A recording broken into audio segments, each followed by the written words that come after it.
Le parti de l'opposition CNL est pointé du doigt par la majorité des gouverneurs des provinces. C'était ce jeudi lors de la réunion d'évaluation du cessez-le-feu entre les partis politiques organisée par le ministre de l'Intérieur, Pascal Barandaguié. Chaque gouverneur devait brosser la situation politico-sécuritaire dans sa province. C'est dans le cadre d'une évaluation de la réunion du 22 août dernier initiée par le premier vice-président de la République, Gaston Sindimgo.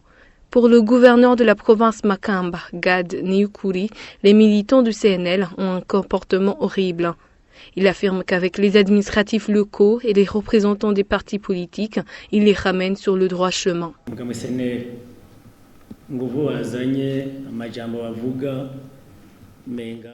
Le parti CNL agit en offensif depuis ses débuts. Leurs propos sont d'une grande vulgarité. Ils ne cessent de claironner qu'ils apportent du changement et incitent leurs militants à la désobéissance civile.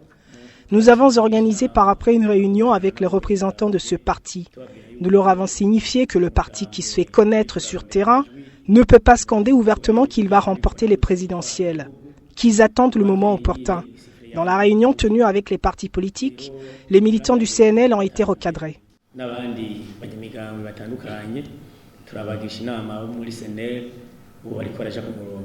À Rutana, le gouverneur fait savoir que des Imbonerakure sont allés provoquer les Mana Marimne du CNL lorsqu'ils inauguraient leur permanence dans la commune Gitanga.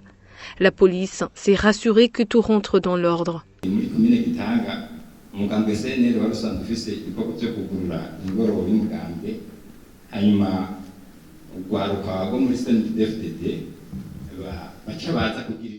Dans la commune de Gitanga, le parti CNL se préparait pour l'inauguration de sa permanence et les jeunes du parti CNDD-FDD sont venus pratiquer du sport au même endroit.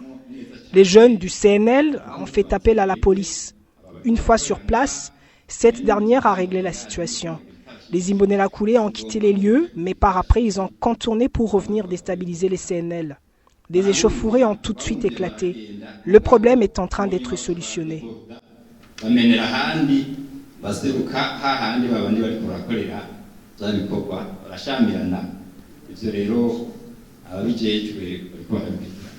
Du côté des représentants des partis politiques, il faut que les coupables soient punis conformément à la loi. Pour Évariste Ndayishimiye, secrétaire général du parti CNDD-FDD, l'intolérance, c'est de l'extrémisme politique. Si une personne en malmène une autre l'accusant d'appartenir à tel parti politique, je qualifie cet acte d'extrémisme. C'est comme un Hutu pouvant tabasser un Tutsi en tant que tel. Je pense que le crime s'aggrave parce qu'il s'agit de l'extrémisme. Considérant que si un militant de tel parti en malmène un autre de l'autre parti, c'est de l'extrémisme politique et celui-ci constitue une circonstance aggravante. Nous saurons sanctionner les militants qui veulent mener la vie dure aux membres des autres forces politiques.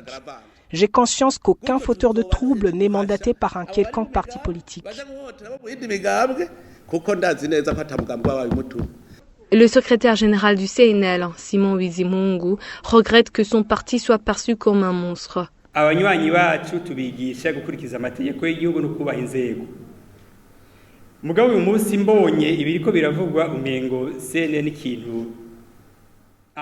Nous apprenons à nos militants à respecter les institutions et la loi.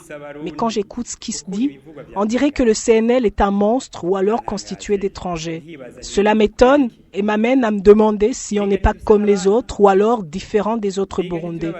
Mais je voudrais vous dire que nous sommes un des 34 partis politiques agréés par le ministère. Nous devons donc travailler conformément à la loi. Si l'un ou l'autre d'entre nous va à l'encontre de la loi, qu'il soit puni en son nom mais pas au nom du parti.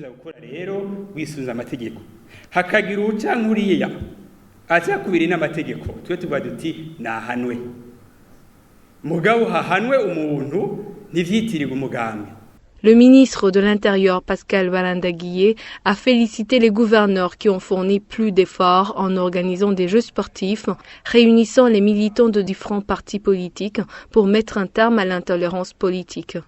Il espère que les autres en feront autant. Les gouverneurs doivent organiser une fois par mois des réunions dans leur province avec les responsables des partis politiques et les administrateurs communaux 2 fois le mois.